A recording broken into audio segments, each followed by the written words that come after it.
ଜଗନ୍ନାଥ ବି ଆମକୁ ଚାରିବାର ଦେଇଛନ୍ତି ଯୋଉ ରହିବା ଖଟିବା ଖାଇବା ଚାଲିଛି ଆଉ କାହାକୁ ଲୋକ ଲୋକ ସିଏ ଚାଲି ବାପା ଚାଲିଗଲେ ଭାଇଟା ତ ମୁଁ କରୁନି ଘରୁ ପାଦ କାଟିଲେ ଦୁନିଆ ଦେଖାଯିବ ଚାଲ ଚାଲ ମୃତ୍ୟୁକୁ ଯିଏ ଭୟ କରି ଚାଲିଯାଏ ସେ ହଉଛି ଜଣେ ଭୀରୁ ଆଉ କାପୁରୁଷ। ପୋଲିସ ବାବା ଆପଣ ଶେଷରେ ତମେ ଦି ଜଣ ରାକ୍ଷସ ଗୁଡରେ ଗାଁ ଚାଲି ଚାଲି ଯାଉଛ। କଣ କଥା ଯୋଉଠି ଆପଣ ଆଇନ କାନୁନ କିଛି କାମ କରୁନି ସେଠି ଆମେ ସ୍ୱାମୀ ସ୍ତ୍ରୀଟା କଣ କରିପାରୁଛନ୍ତି? ଗଣତନ୍ତ୍ରରେ ଏ ଭାରତ ବର୍ଷ ହଉଛି ଆଇନ ଅନ୍ଧ।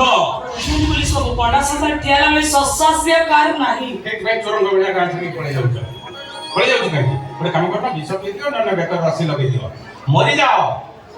ମୁଁ ପୋଷ୍ଟମର୍ଟମ କରି ସାରିକି ଆଣିକି ଆମ ମସଲା ଆରାମସେ ପୋଡ଼ିଦେବି। ମଉସା এই কইতা পুরুবংশক সপক্ষে ভীষ্ম দ্রোণ কর্ণ সহ সহ রথি মহারথী যুদ্ধ করে ହେଲେ ପଞ୍ଚୁ ପାଣ୍ଡବ ମହାଭାରତ ଯୁଦ୍ଧରେ ବିଜୟୀ ହେଲେ କେମିତି? ପଞ୍ଚୁମାନଙ୍କ ସପକ୍ଷରେ ପୁରା ଭଗବାନ ଶ୍ରୀକୃଷ୍ଣ ଥିଲେ ଆମ ପାଖରେ କିଏ ଅଛନ୍ତି? ତମ ପାଖରେ ତମ ଭାଗବତ ଗୋସେଇ ଅଛନ୍ତି। ଆରେ ସେ ଭାଗବତ ଗୋସେଇ ନୁହଁ କି? ସେଇ ହଉଛନ୍ତି ମାଧବ, ସେଇ ହଉଛନ୍ତି ବାସୁଦେବ, ସେଇ ହଉଛନ୍ତି ଗୋପାଳ, ସେଇ ହଉଛନ୍ତି ମହାଭାରତ ଯୁଦ୍ଧରେ କୃଷ୍ଣ କଳିର ହଉଛନ୍ତି ଜଗନ୍ନାଥ ପରମ ବ୍ରହ୍ମ। ସେଇ ତମ ରଥର ସାରଥି ହେବେ। ଏ ଚକା ଯାଇତି ଘରକେ କଟୁରୀ ସେ ବାପ ପୁଅ ଝିଅ ତିନିଟାକୁ ଘର ଘର କରି ଖାଣି ପକାଅ। ମଉସା ଏକୁ ତାକୁ ତାକରେ ଖାଣ କର। ମଉସା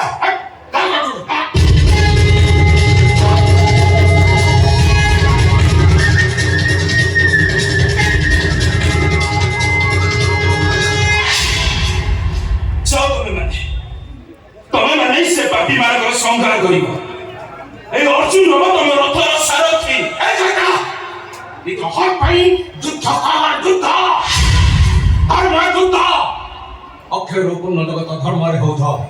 আরে ଯୋଉ ଭାଗବତ ବସିଲି ତମେ ସଦସ୍ୟ ଡାକୁଥିଲେ ସେଇ ଭାଗବତ ବସିକି ଡାକ। ସେଇ ତମକୁ ସାଥ ଦେବେ ଶକ୍ତି ଦେବେ ପାପୀ ମାନଙ୍କୁ ସେଇ ବିନାଶ କରିବେ। ଆରେ ଡାକ ଭାଗବତ ବସିକି ଡାକ। ଓମ୍ ନମଃ ଭଗବତେ ବାସୁଦେବାୟ ନମଃ। ଓମ୍ ନମଃ ଭଗବତେ ବାସୁଦେବାୟ ନମଃ। ଓମ୍ ନମଃ